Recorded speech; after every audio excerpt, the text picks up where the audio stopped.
Et salut à toutes et à tous, c'est Antelvage. Alors dans cette vidéo, on se retrouve pour une unboxing qui se sera fait attendre, hein. Excusez-moi pour ce retard de vidéo, je détaille plus tard les raisons de ce retard. Alors, une unboxing, eh bien, l'espèce c'est des Aphaenogaster senilis, une espèce aux multiples particularités qui me faisait envie depuis très longtemps. Je vous fais pas attendre plus longtemps, on commence l'unboxing juste après le générique.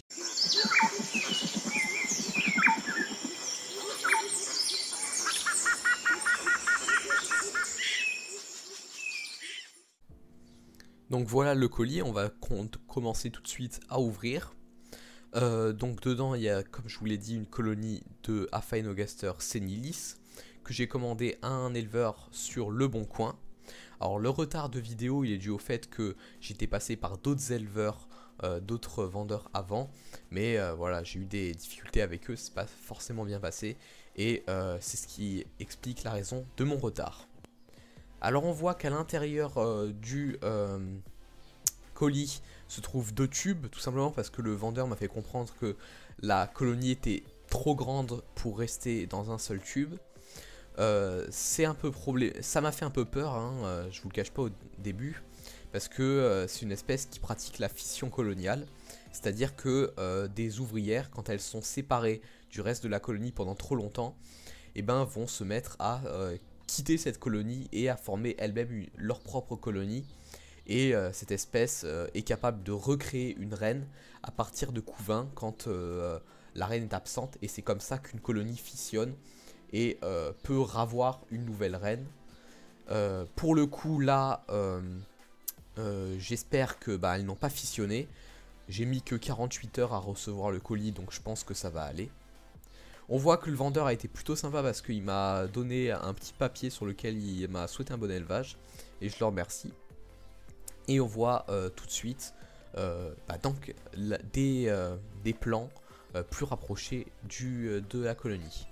Donc voilà le premier tube, hein, qui est, on va pas se cacher, vraiment blindé. On peut voir d'ailleurs une énorme grappe d'œufs.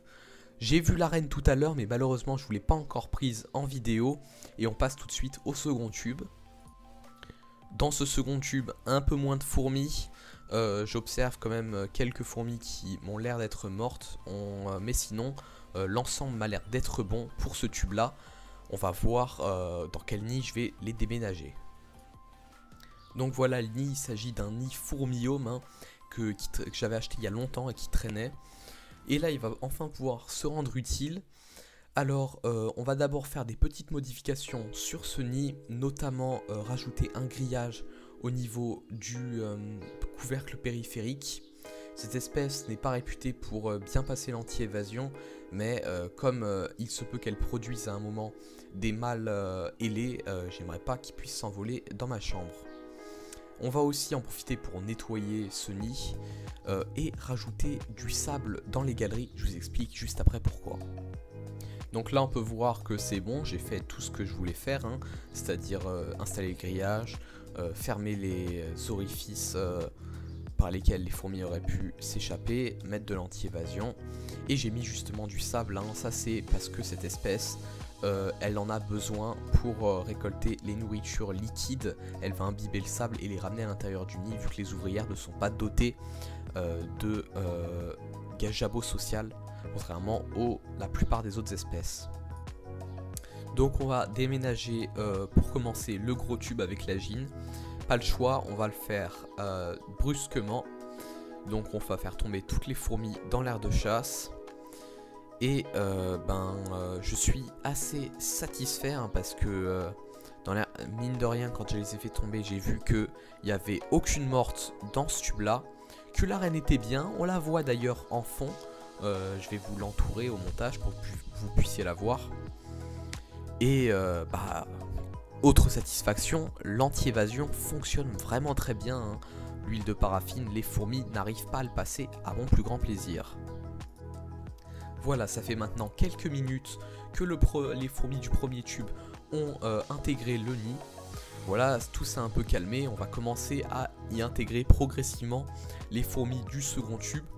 Alors vu que, comme je vous l'ai expliqué, il y a un petit risque de fission coloniale, je vais y aller très progressivement, hein. Je vais essayer de prendre les fourmis un peu une par une, petit à petit, et par petits groupes, et essayer de voir s'il y a des agressions entre les ouvrières. Donc voilà, nous sommes 24 heures après la mise en nid des fourmis. Alors on peut voir comment je les ai installées sur mon setup, hein. Je les ai mises avec un cache noir. Les fourmis n'occupent bien sûr, comme vous l'avez vu depuis tout à l'heure, que la moitié du nid. L'autre moitié sera une extension quand les fourmis, la colonie aura bien grossi. Alors on peut voir que je suis assez content, j'ai réussi à prendre des clichés de la reine, hein, la reine que vous pouvez bien voir en bonne qualité, je trouve, en plein milieu de l'écran, hein. Elle est assez difficile à discerner parce qu'elle ressemble beaucoup aux ouvrières, il n'y a que la taille de l'abdomen qui permet de la différencier. Alors je vais aussi essayer de vous faire une petite séquence nourrissage. Je leur ai donné un asticot vivant, un asticot de pêche, pour que observer leur comportement, parce que ces fourmis sont des grandes chasseuses. On peut voir aussi que je leur ai donné des liquides sucrés. Elles en ont raffolé. En témoigne ce cliché que j'ai pris où on voit littéralement des dizaines de fourmis sur la goutte de liquide sucré. Alors au final, la colonie a bien intégré le nid, hein. Elles occupent déjà la moitié de l'espace du nid. Ça fait vraiment beaucoup, je suis super content. Alors comme on pouvait s'en douter, il y a au final quelques mortes, hein, mais c'est pas grave, hein, c'est comme ça pendant le voyage. Et bien 24 heures après avoir réuni les deux tubes, je n'observe aucune agressivité entre les fourmis et c'est génial. Les deux groupes n'avaient pas fissionné, je suis extrêmement satisfait. Et bien la vidéo là maintenant touche à sa fin, j'espère qu'elle t'aura plu. Alors j'ai pas eu le temps de bien expliquer tout ce que c'était ces termes, fission coloniale, comment ça se fait qu'elle recrée une nouvelle reine, alors que chez les autres espèces c'est littéralement impossible.